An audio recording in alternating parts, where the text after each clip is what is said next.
সম্মানিত উপস্থিতি, আজকে অত্র অনুষ্ঠানে আমার বক্তব্যের সংক্ষিপ্ত বিষয়বস্তু ভারত উপমহাদেশে আহলুল হাদিসদের ইতিহাস। ভারত উপমহাদেশে আহলুল হাদিসদের ইতিহাস সম্পর্কে সংক্ষিপ্ত, গুরুত্বপূর্ণ তথ্যবহুল আলোচনা পেশ করার চেষ্টা করব ইনশাআল্লাহুল আজিজ। তবে তার পূর্বে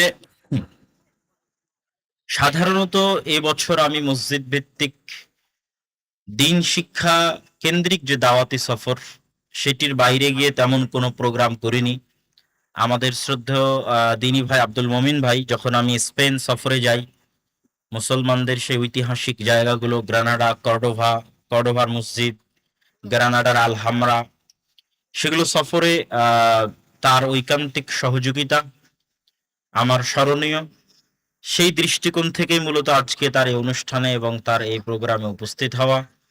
তা আমি তার প্রতিষ্ঠানের জন্য এবং আপনারা যারা উপস্থিত হয়েছেন সকলের জন্য আন্তরিক শুভেচ্ছা, দোয়া কামনা করে আমি আমার বক্তব্য শুরু করতে যাচ্ছি। ভারত উপমহাদেশে আহলুল হাদিসদের ইতিহাস বলার আগে আমাকে এবং আপনাকে জানতে হবে আহলুল হাদিস এই নামটি কিভাবে এবং কেন ব্যবহার হয়, সালাফি এই নামটি কিভাবে এবং কেন ব্যবহার হয়। আহলুল হাদিস বা আহলুস সুন্নাহ উভয়টি একই অর্থবোধক। সুন্নাহ এবং হাদিসের মধ্যে কোনো পার্থক্য নাই। যারা বলে সুন্নাত এবং হাদিসের মধ্যে পার্থক্য আছে, তারা মিথ্যুক। সুন্নাত এবং হাদিসের মধ্যে কোনো পার্থক্য নাই। ইমাম আবু দাউদ রাহিমাহুল্লাহ যেমন সুনানে আবু দাউদ বইয়ের নাম রেখেছেন, ইমাম তিরমিজি, ইমাম নাসাই যেমন তাদের গ্রন্থের নাম সুনান রেখেছেন, অথচ গ্রন্থের মধ্যে আহাদিস নিয়ে এসেছেন, যা প্রমাণ করে তাদের নিকটে সুনান বা সুন্নাত এবং হাদিসের মধ্যে কোনো পার্থক্য ছিল না। ফলত আহলুল হাদিস এবং আহলুল আসার এই শব্দগুলোর মধ্যে পারস্পরিক কোনো পার্থক্য নেই। সাহাবা ইকরাম কেন আহলুস সুন্নাহ ব্যবহার করা শুরু করলেন? খোলাফায়ে রাশিদিনের 4 জনের 3 জন, আবু বকর, ওমর, ওসমান, তাদের জীবদ্দশায় মুসলিম উম্মার মধ্যে কোনো প্রকার ফিতনা, বিভেদ এবং মতভেদ লক্ষ্য করা যায়নি। কাতল ওসমান ইবনে আফফান রাদিয়াল্লাহু তাআলা আনহুকে ইসলামের ইতিহাসে ফিতনার দরজা হিসেবে, ফিতনার উন্মুক্ত বা শুরু হওয়া হিসেবে মুহাদ্দিস এবং মুফাসসিরিন একরাম ঘোষণা করেছেন। ওসমান রাদিয়াল্লাহু তাআলা আনহুর বিরুদ্ধে বিদ্রোহ করে একদল নবমুসলিম, বিশেষ করে ইরানের মুসলিমেরা, পারস্যের মুসলিমেরা মদিনায় এসে বিদ্রোহ করে ওসমান ইবনে আফফান রাদিয়াল্লাহু তাআলা আনহুকে কোরআন তেলাওয়াতরত অবস্থায় হত্যা করা হয়, যার মাধ্যমে মুসলমানদের মধ্যে প্রথম ফিতনার সূচনা এবং আবির্ভাব হয়। এবং ওসমান রাদিয়াল্লাহু তাআলা আনহুর মৃত্যুর পর থেকে নিয়ে আলী রাদিয়াল্লাহু তাআলা আনহুর জীবদ্দশা পর্যন্ত, আলী রাদিয়াল্লাহু তাআলা আনহুর খেলাফত আমল পর্যন্ত দুটি ফিরকার আবির্ভাব হয় সাহাবীদের, খোলাফায়ে রাশিদিনরা বেঁচে থাকতেই, বড় বড় কিবারুস সাহাবা বেঁচে থাকতেই, আশারা মুবাশশিরিন বিল জান্নাহ তারা বেঁচে থাকতেই, 10 জন জান্নাতের সুসংবাদ প্রাপ্ত সাহাবীরা বেঁচে থাকতেই, কিবারুত তাবেঈনরা জীবিত থাকতেই দুইটা ফিরকার আবির্ভাব হয়। একটির নাম হচ্ছে শিয়া এবং আরেকটির নাম হচ্ছে খারিজি। শিয়াদের মধ্যে একদল মানুষ আলী রাদিয়াল্লাহু তাআলা আনহুকে উসমান ইবনে আফফানের চেয়ে শ্রেষ্ঠ মনে করে, রাদিয়াল্লাহু তাআলা আনহুম আজমাইন। আরেকদল মানুষ আলী রাদিয়াল্লাহু তাআলা আনহুকে আবু বকর এবং ওমরের চাইতেও শ্রেষ্ঠ মনে করে, রাদিয়াল্লাহু তাআলা আনহুম আজমাইন। আরেকদল মানুষ আলী রাদিয়াল্লাহু তাআলা আনহুকে সরাসরি নবী মনে করে, নাউজুবিল্লাহ। আরেকদল মানুষ আলী রাদিয়াল্লাহু তাআলা আনহুকে সরাসরি ইলাহ বা আল্লাহর আসনে বসিয়ে দেয়, নাউজুবিল্লাহ। এগুলো সবই সংঘটিত হয় আলী রাদিয়াল্লাহু তাআলা আনহুর জীবদ্দশায়, এবং আলী রাদিয়াল্লাহু তাআলা আনহু তাদেরকে, এই সমস্ত শিয়া রাফিজিদেরকে শাস্তি দেওয়ার জন্য আগুনে জ্বালিয়ে দেন। পাশাপাশি আরেকটি ফিরকার আবির্ভাব হয় যাদেরকে বলা হয় খারিজি। তাদের নিকটে আনহু, মুআবিয়া রাদিয়াল্লাহু তাআলা আনহু, আয়েশা বিনতে আবি বকর রাদিয়াল্লাহু তাআলা আনহা সকলেই কাফের। কেন তারা এই সমস্ত বড় বড় সাহাবীদেরকে কাফের বলে সম্বোধিত করলো? তারা কোরআনের একটি আয়াতের অপব্যাখ্যা করেছিল। ওয়ামান লাম ইয়াহকুম বিমা আনজালাল্লাহ ফাউলাইকা হুমুল কাফিরুন। যারা আল্লাহর বিধান অনুযায়ী ফায়সালা করবে না, আল্লাহর বিধান অনুযায়ী বিচার সালিশ করবে না, তারা কাফের। আল্লাহ সুবহানাহু ওয়া তাআলা আয়াত বলার পর কখনো বলেছেন ফাউলাইকা হুমুদ যালিমুন, কখনো বলেছেন কাফিরুন, কখনো বলেছেন ফাসিকুন। কিন্তু তারা নিজের মন মতো ব্যাখ্যা করে সাহাবীদেরকে কাফের ঘোষণা করে দিল। কেন? সাহাবীরা পারস্পরিক সালিশের মাধ্যমে, সুরাহার মাধ্যমে তাদের সমাধান করার চেষ্টা করেছিলেন, মর্মে দাবি করে তো তারা সাহাবীদেরকে কাফের হিসেবে ঘোষণা করলো। এবং আজ পর্যন্ত শিয়া এবং খারিজি ফিরকা ওই আকীদা এবং ওই বিশ্বাসের উপর টিকে আছে, অটল আছে। আলী রাদিয়াল্লাহু তাআলা আনহু এই খারিজিদের হাত থেকে মুসলমানদের রক্ষা করার জন্য উদ্দেশ্যে পাঠালেন আব্দুল্লাহ বিন আব্বাস রাদিয়াল্লাহু তাআলা আনহুকে। আব্দুল্লাহ বিন আব্বাস কোরআনের যারা সবচেয়ে ভালো ব্যাখ্যা বুঝতেন, রাইসুল মুফাসসিরিন, যাকে মুফাসসিরদের সর্দার বলা হয়, তিনি তাদের সামনে স্পষ্ট করে তুলে ধরলেন যে কোরআনের এই আয়াতের অর্থ কি। হাদিসের মাধ্যমে, আসারের মাধ্যমে, আল্লাহর নবীর কথার মাধ্যমে কোরআনের আয়াতের ব্যাখ্যা করছিলেন। আর তারা নিজেরা কোরআনের আয়াতকে নিজের বাপের পৈতৃক সম্পত্তি মনে করে নিজের মন মতো বুঝার চেষ্টা করছিল। সম্মানিত উপস্থিতি, ওই জায়গা থেকেই মূলত সাহাবায়ে কেরাম দুটি নাম বা দুটি শব্দ তারা চয়ন করেন। একটি হচ্ছে আহলুস সুন্নাহ আর একটি হচ্ছে ওয়াল জামাআহ। আহলুস সুন্নাতি ওয়াল জামাআহ, এই আহলুস সুন্নাহ ওয়াল জামাআহ এই দুটা নাম চয়ন করার পিছনে কোনো কারণ নাই, দুটি মাত্র কারণ। এক, সুন্নাত দ্বারা, আহলুস সুন্নাত দ্বারা তারা বুঝাতে চেয়েছেন কোরআন আমরা নিজেরা বুঝলে চলবে না, কোরআন বুঝতে হবে হাদিস দিয়ে, সুন্নাত দিয়ে। এই জন্য হাদিস বা আহলুস সুন্নাহ। আর ওয়াল জামাআত বলার মাধ্যমে তারা বুঝাতে চেয়েছেন জামাআতুস সাহাবা, তথা সকল সাহাবী ন্যায়পরায়ণ, তাদের কারো বিরুদ্ধে বক্তব্য, গালিগালাজ, কাফের ফতোয়া দেওয়া, গালি দেওয়া, হত্যা করতে চাওয়া সবই কাবিরা গুনাহ বা ভ্রান্ত মানহাজের অন্তর্ভুক্ত। ওই শিয়া এবং খারিজি এই দুই ফেরকা থেকে শিক্ষা গ্রহণ করে সাহাবীরাই এই নামটা দিলেন আহলুস সুন্নাতি ওয়াল জামাআহ। এই নামটা যে তারা দিলেন তার কয়েকটি উদাহরণ আপনাদের সামনে পেশ করি। একজন বড় তাবী বলছেন যে যখন ফিতনা সংঘটিত হয়নি তার আগে যে হাদিস বর্ণনা করত আমরা তার হাদিস শুনতাম। ফালাম্মা ওয়াকাতিল ফিতনা, যখনই উসমান রাদিয়াল্লাহু তাআলা আনহুর হত্যা করা হলো তারপর থেকে কেউ হাদিস বর্ণনা করলে আমরা বলতাম সাম্মু লানা রিজালাকুম, তোমরা কার থেকে হাদিস, তার নাম বলো, তার পরিচয় বলো, তার বৈশিষ্ট্য বলো। ফায়ুনজারু, দেখা হতো যে সে হাল হুয়া মিন আহলিস সুন্নাহ আম মিন আহলিল বিদআহ, সে বেদাতি না আহলুস সুন্নাহ। এই আহলুস সুন্নাহ নামটা তাবী এবং সাহাবীদের যুগেই পাওয়া যাচ্ছে ইতিহাসের পাতায়। যে দেখা হতো সে খারিজি, শিয়া না আহলুস সুন্নাহ। যদি আহলুস সুন্নাহ হতো তাহলে ফায়ুখাদু হাদিসুহুম, তার হাদিস গ্রহণ করা হতো। স্বয়ং আব্দুল্লাহ বিন আব্বাস রাদিয়াল্লাহু তাআলা আনহুর মতো সাহাবী বলছেন যে যখনই আমরা শুনতাম বাজারে, রাস্তা ঘাটে চলতে ফিরতে যে কেউ বলছে ক্বালা রাসূলুল্লাহ সাল্লাল্লাহু আলাইহি ওয়াসাল্লাম, আমি এখানে বসে আছি, পাশ থেকে উনি ওনার সাথে গল্প করতে গিয়ে বলছে ক্বালা রাসূল সাল্লাল্লাহু আলাইহি ওয়াসাল্লাম, আল্লাহর নবী বলেছেন। তো আল্লাহর নবী বলেছেন মানে হাদিস, আর হাদিস মানে মূল্যবান। তখন আমরা সব কাজ থামিয়ে দিয়ে শুনতাম হাদিসটা কি। আমাদের কাছে হাদিসের এত যে রাস্তাঘাটে চলতে ফিরতে যেখানেই শুনতে পেতাম ক্বালা রাসূলুল্লাহ সাল্লাল্লাহু আলাইহি ওয়াসাল্লাম, তখনই আমাদের ইবতাদাতহু বিহি, আমাদের কান সেই দিকে চলে যেত। ওয়াসগাইনা ইলাইহি বিআযানিনা, আমরা আমাদের কান খাড়া করে সেই হাদিসটা শ্রবণের চেষ্টা করতাম। ফালাম্মা রাকিবান নাসু সা'বা ওয়াদ-দালুল, যখন মানুষ উঁচু নিচু পাহাড় এবং টিলায় চড়া শুরু করলো, উঁচু নিচু পাহাড় এবং টিলায় আরোহণ করা মানে সত্য ও মিথ্যার মধ্যে মিশ্রণ করা শুরু করলো, ফিতনার যুগ শুরু হয়ে গেল। লা নাখুদু ইল্লা মা না'রিফ, যাদেরকে আমরা চিনতাম না, যে হাদিস আমরা চিনতাম না, ওই হাদিস এবং তাদের থেকে আমরা হাদিস গ্রহণ করতাম না। এই দুইটা ছোট্ট উদাহরণ থেকে স্পষ্টভাবে প্রমাণিত হলো যে সাহাবীদের যুগে, বড় বড় তাবীদের যুগে আহলুস সুন্নাহ এই নামটির অস্তিত্ব চলে এসেছে, আহলুল হাদিস এই নামটির অস্তিত্ব চলে এসেছে। পরবর্তী যুগে এই নামের অস্তিত্ব দেখেন। ইমাম শাফিঈ 204 হিজরিতে মারা গেছেন, 150 হিজরিতে জন্ম। ইমাম শাফিঈ, তার মুহাম্মদ ইবনে ইদ্রিস শাফিঈ তার পরিপূর্ণ নাম। তার লিখিত বই কিতাবুর রিসালা, তার লিখিত বই কিতাবুল উম্মের মধ্যে অসংখ্য জায়গায় আহলুল হাদিস, আসহাবুল হাদিস, আহলুস সুন্নাহ এই নাম ব্যবহার করেছেন। ইমাম আত-তিরমিজি, মুহাম্মদ ইবনে ঈসা আত-তিরমিজি, তিনি তার সুনান আত-তিরমিজির মধ্যে 400 বারেরও অধিক, একবার দুইবার নয়, 10 বার 20 বার নয়, 400 বারেরও অধিক আসহাবুল হাদিস, আহলুল হাদিস এই নামটি ব্যবহার করেছেন। তাহলে আমরা যদি কেউ বলি যে ব্রিটিশদের আমলে আহলুল হাদিস নামের অস্তিত্ব এসেছে, এর চেয়ে ডাহা মিথ্যা অপবাদ পৃথিবীর বুকে আর হতে পারে না। যেখানে ইমাম তিরমিজি রাহিমাহুল্লাহ তার সুনান তিরমিজির মধ্যে 1200 বছর আগে 400 বারেরও অধিক আহলুল হাদিস এবং আসহাবুল হাদিস নামটি ব্যবহার করেছেন। আজকের যুগের যারা আজকের যুগের যারা বড় বড় হানাফি আলেম এবং পণ্ডিত, তাদের মধ্যে অন্যতম হচ্ছে মুফতি সাঈদ আহমদ আল পালানপুরি, যিনি আমার উস্তাদ ছিলেন রাহিমাহুল্লাহ। হাদিস আর আহলে হাদিস বইয়ের ভূমিকাতে, হাদিস এবং আহলুল হাদিস এই বইয়ের ভূমিকাতে তিনি লিখেছেন যে পৃথিবীর সর্বপ্রাচীন মাযহাব হচ্ছে দুইটা। মানুষ যে বলে মাযহাব চারটে, হানাফি, শাফি, হাম্বলি, মালিকি, এটা ভুল।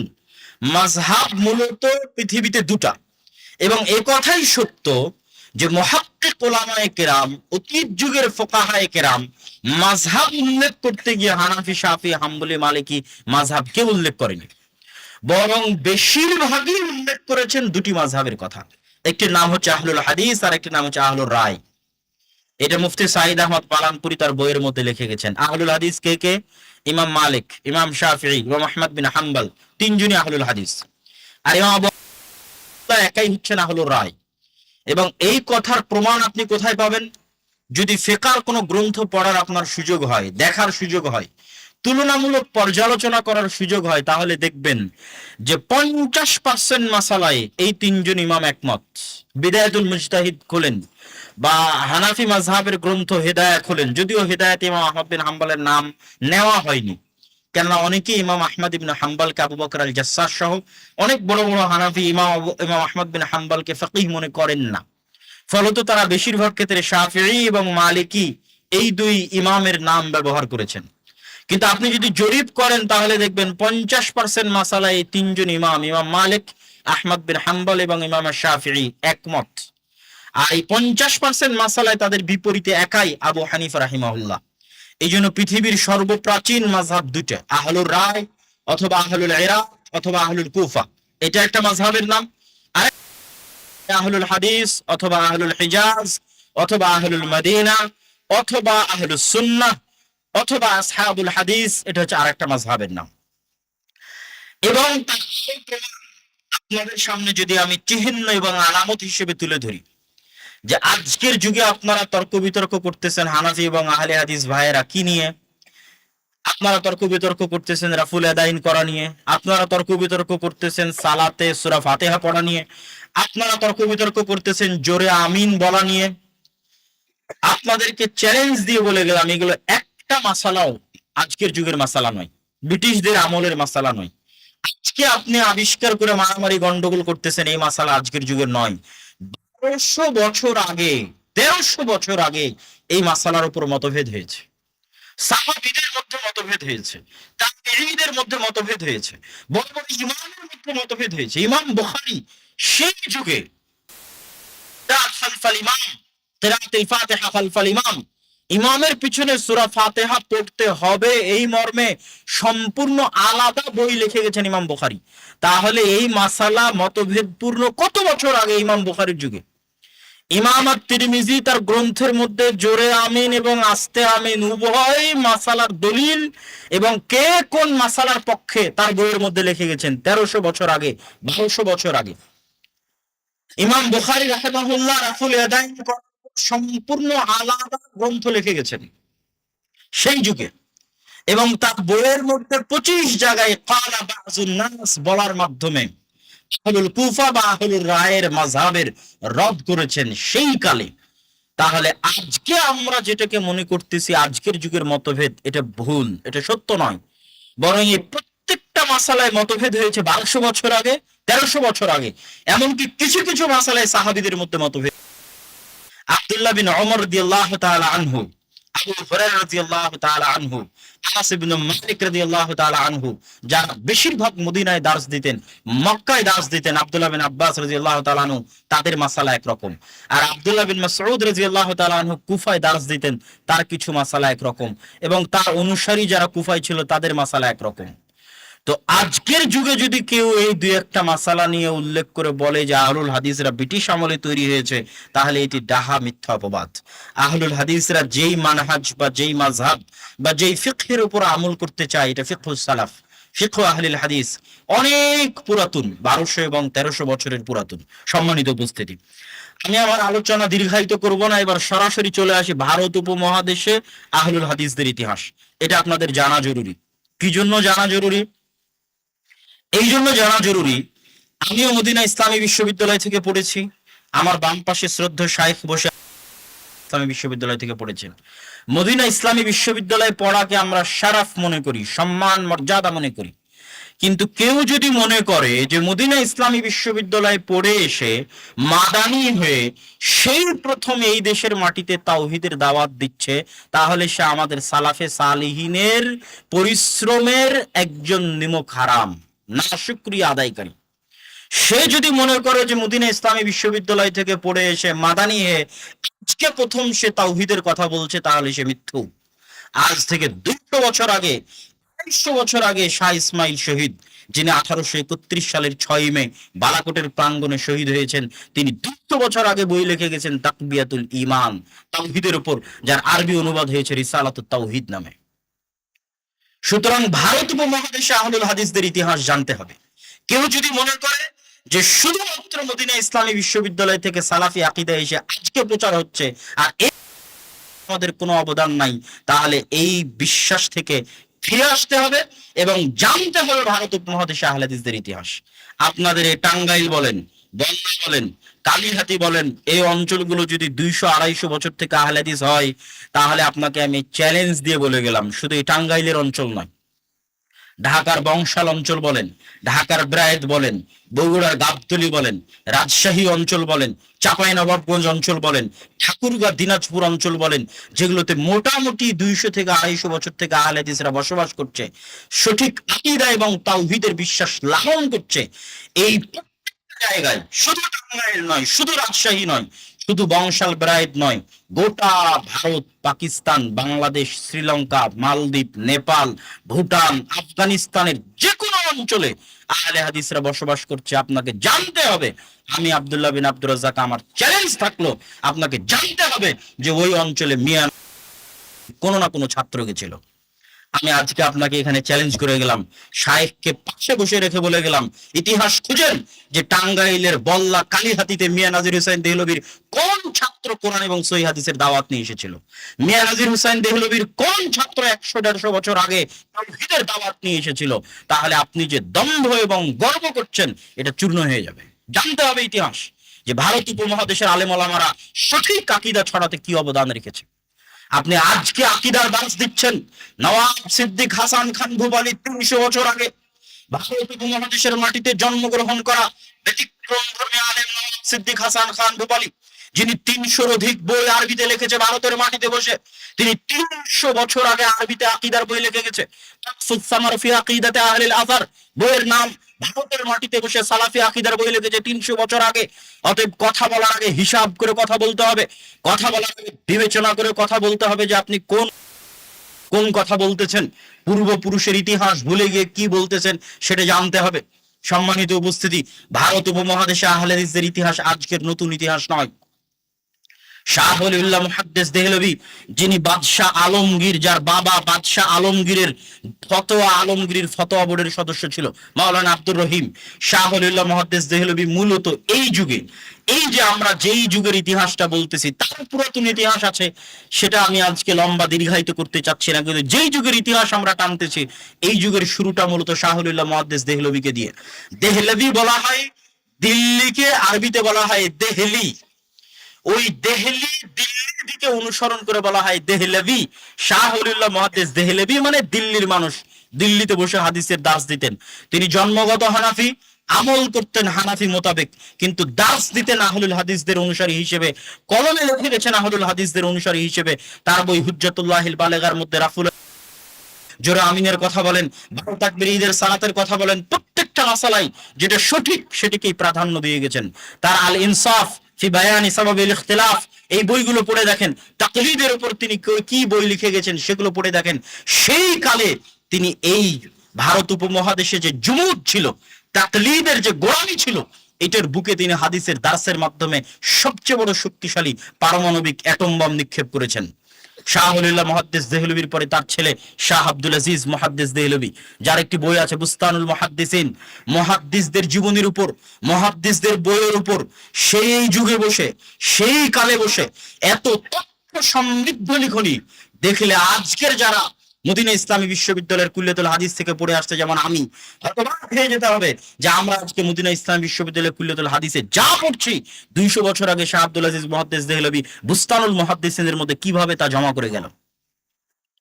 যেই মুহূর্তে আমল চলতেছে, জালালউদ্দিন সুয়ুতির মৃত্যুর পর থেকে নিয়ে এবং আরব বিশ্ব থেকে ইলম হারিয়ে যাওয়ার পর থেকে নিয়ে নতুন করে সৌদি আরবের প্রতিষ্ঠা এবং বড় বড় আলেমের জন্ম হওয়ার পর্যন্ত মধ্যে 150-200 বছর ইলমকে আবাদ করেছে ভারতের আলেমরা। যত বড় বড় হাদিসের কিতাব আছে প্রথম প্রকাশ হয় ভারতে, না হয় পাকিস্তানে। আহলুল হাদিস হোক, হানাফি হোক, আলেম ওলামাদের মাধ্যমে ভারতে অথবা পাকিস্তানে যত হাদিসের বই আছে তার অধিকাংশের প্রথম প্রকাশ। যারা ইতিহাস পড়ে তাদের কাছে এই সম্পর্কে জ্ঞান আছে। যেমন আল জারহ ওয়া তা'দীল ইবনে আবি হাতিমের লেখা। ইবনে আবি হাতিম হচ্ছে আবু হাতিমের ছেলে, যে তার বাবা আবু হাতিম এবং তার বাবার বন্ধু আবু যুরআর কাছে জিজ্ঞেস করত ওই সমস্ত রাবি সম্পর্কে, যেই সমস্ত রাবির উপর আলোচনা করে গেছে ইমাম বুখারী তার তারিখুল কবিরের মধ্যে। তারপরে প্রত্যেকটা মন্তব্য রাবির পিছনে লিখে গেছে, বাবার মন্তব্য, আবু যুরআর মন্তব্য। এই বই প্রথম প্রকাশিত হয়েছে ভারতের হায়দ্রাবাদ থেকে মুহাল্লিমের তাহকিকে। আব্দুর রহমান বিন ইয়াহইয়া আল মুহাল্লিমকে এই যুগের ইমাম যাহাবি বলা হয়। তিনি ভারতে বসে তাহকিক করে প্রথম প্রকাশ করেছেন হাদিস শাস্ত্রের একজন মৌলিক জারাহ এবং তা'দীলের একটা মূল কিতাব। তো যাক, সেই আলোচনা লম্বা না করে চলে আসি। শাহ ওলিউল্লাহ মুহাদ্দিস দেহলভির ছেলে হচ্ছে শাহ আব্দুল আজিজ মুহাদ্দিস দেহলভি। শাহ আব্দুল আজিজ মুহাদ্দিস দেহলভির পরে আসলেন শাহ ইসহাক মুহাদ্দিস দেহলভি। এই তিনজন পর্যন্ত সানাদ এই উপমহাদেশে, ভারত, পাকিস্তান, বাংলাদেশ, শ্রীলঙ্কা, আফগানিস্তান, এই তিনজন পর্যন্ত সানাদ এক। সে হানাফি হোক, আহলে হাদিস হোক, বেরেলভি হোক, দেওবন্দি হোক, যারা অত্র অঞ্চলে বুখারী, মুসলিম, আবু দাউদ, নাসাই, তিরমিজি দার্স দিচ্ছে তাদের অধিকাংশই কোন না কোনো ভাবে এই তিনজনের ছাত্র। শাহ ওলিউল্লাহ মুহাদ্দিস দেহলভির ছেলে শাহ আব্দুল আজিজ মুহাদ্দিস দেহলভি, তারপরে শাহ ইসহাক মুহাদ্দিস দেহলভি। আহলে হাদিস হলেও, হানাফি হলেও, দেওবন্দি হলেও, বেরেলভি হলেও, শাহ ইসহাক মুহাদ্দিস দেহলভির পরে মূলত দার্স বিভক্ত হয়ে যায়।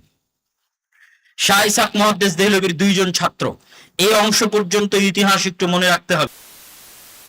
ইসহাক মুহাদ্দিস দেহলভির 2 জন ছাত্র, এক আব্দুল গনি আল মুজাদ্দিদি, আর একজন মিয়া নাজির হুসাইন দেহলভি। আব্দুল গনি আল মুজাদ্দিদি নিয়ে চলে গেলেন দেওবন্দি মাযহাবের প্রতিষ্ঠাতা হিসেবে। তার 2 জন ছাত্র, আব্দুল গনি আল মুজাদ্দিদির 2 জন ছাত্র হচ্ছে কাসেম নানুতুবি আর রশিদ আহমদ গাঙ্গুহি, যারা দারুল উলুম দেওবন্দ প্রতিষ্ঠা করেছেন। তারা মূলত দেওবন্দি মাযহাবের প্রতিষ্ঠাতা হিসেবে দারুল উলুম দেওবন্দ প্রতিষ্ঠা করলেন, যেন শাহ ওলিউল্লাহ মুহাদ্দিস দেহলভি যে উদার নৈতিক ফিকহের চালু করেছেন ভারতের মতো তাকলিদি অঞ্চলে, সেই উদার নৈতিক ফিকহের গলায় লাগাম টেনে যেন সেই তাকলিদের বন্ধন মুসলমানদের গলায় পরানো যায়। এই জন্য আব্দুল গনি মুজাদ্দিদি তার 2 জন ছাত্র কাসেম, রশিদ আহমদ গাঙ্গুহিকে নিয়ে প্রতিষ্ঠা করলেন দারুল উলুম দেওবন্দ।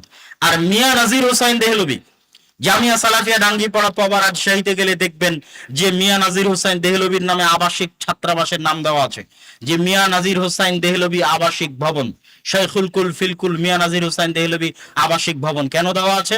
আজকের যুগের ছাত্রদেরকে ইতিহাস সম্পর্কে সচেতন করতে, তাদের আকাবির, তাদের সালাফদের ইতিহাস সম্পর্কে সচেতন করতে, যেন তারা নিমক হারাম না হয়, যেন 2 দিন আরব বিশ্বের কোন দেশ থেকে পড়ে এসে মনে না করে যে মুই কি হনুরে, আমি মনে হয় প্রথম আজকে আকীদার দাওয়াত দিচ্ছি, আমি মনে হয় প্রথম আজকে তাওহীদের দাওয়াত দিচ্ছি, এটা যেন মনে না করে। মিয়া নাজির হোসাইন দেহলভির ছাত্রের সংখ্যা 1,60,000। ভারত, বাংলাদেশ, পাকিস্তান, আফগানিস্তান, নেপাল, শ্রীলঙ্কা, ভুটান, সৌদি আরব সহ 1,60,000 ছাত্র। এবং আমার চ্যালেঞ্জ থাকলো, আপনার এই বল্লা কালিহাতিতেও কোরআন এবং হাদিসের দাওয়াত পৌঁছেছে, মিয়া নাজির হোসাইন দেহলভির কোন না কোনো ছাত্র আর এই বক্তব্যের পরে ইতিহাস খুঁজে দেখবেন। আজকে আমরা মদিনা বিশ্ববিদ্যালয় থেকে পড়ে আসে আপনাকে সঠিক আকীদার দাওয়াত দিচ্ছি, এটা মিথ্যা কথা। যারা এই মাঠ তৈরি করে দিয়ে গেছে তাদের মাঠের উপর আমরা নতুন করে চাষাবাদ করতেছি। অতএব তাদের এই অবদানকে স্বীকার করতেই হবে। মিয়া নাজির হোসাইন দেহলভির ছাত্র সংখ্যা 1,60,000। ভারত উপমহাদেশের যে কোনো প্রান্তে আহলুল হাদিস বসবাস করছে, বিশ্বাস করতে হবে ওখানে মিয়া নাজির হোসেন দেহলভির ছাত্ররা আগে ছিল। আজ মিয়া নাজির হোসেন দেহলভির 4 জন ছাত্রের কথা বলে আমার বক্তব্যের শেষের দিকে চলে যাব। তবে বক্তব্যের মাঝে আরেকবার যদি ভুলে না যাই, যে নওয়াব সিদ্দিক হাসান খান ভূপালীর নাম বললাম, তার একটি বইয়ের অনুবাদ আমরা জামিয়া সালাফিয়া থেকে করেছি, আর রওজাতুন নাদিয়া, যে বইটি পড়ার পরামর্শ নাসিরউদ্দিন আলবানী রাহিমাহুল্লাহ দিয়েছেন, যেটার নাম আমরা দিয়েছি ফিকহুস সালাফ। অনেকেই বলে যে আহলুল হাদিসদের ফিকহ নাই, আহলুল হাদিসরা ফিকহ মানে না। আহলুল হাদিসরা আসলে কি ফিকহ মানে, ফিকহুস সালাফ কি, ফিকহুল হাদিস কি, ফিকহুস সুন্নাহ কি, এটা রওজাতুন নাদিয়ার মধ্যে নওয়াব সিদ্দিক সুন্দর করে স্পষ্ট করে দিয়েছেন। এবং নাসিরউদ্দিন আলবানী রাহিমাহুল্লাহ এই বইটি পড়ার জন্য পরামর্শ দিয়েছেন। আমরা সেই বইটি বাংলায় অনুবাদ করেছি।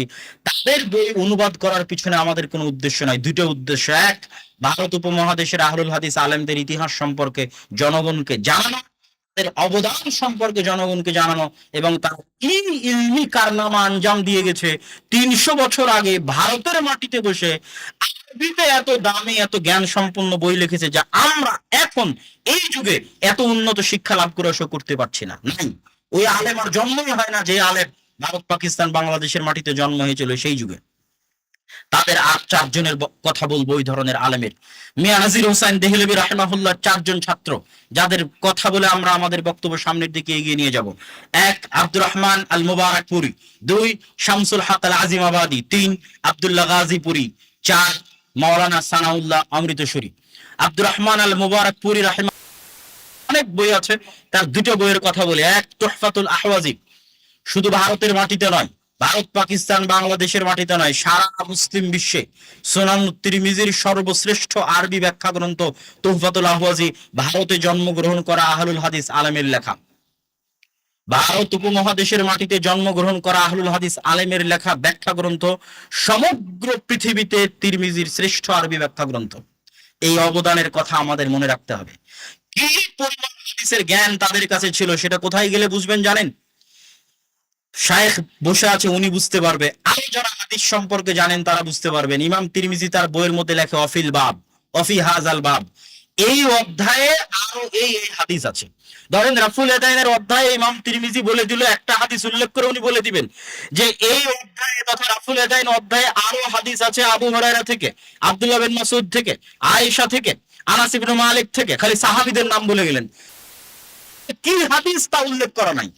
শুধু বলা আছে রাফুল ইয়াদাইন অধ্যায়ে, মানে প্রত্যেকটা অধ্যায়ে উনি বলেন, যখন যে অধ্যায় আলোচনা করবেন সে অধ্যায়ে গিয়ে বলেন তোমরা এই অধ্যায়ে আরো হাদিস পাবা আবু হুরায়রা থেকে, আব্দুল্লাহ বিন ওমর থেকে, আব্দুল্লাহ বিন আব্বাস থেকে, আনাস ইবনে মালিক থেকে, আব্দুল্লাহ বিন মাসউদ থেকে। কিন্তু কোথায় কি হাদিস তা তিনি উল্লেখ করেননি।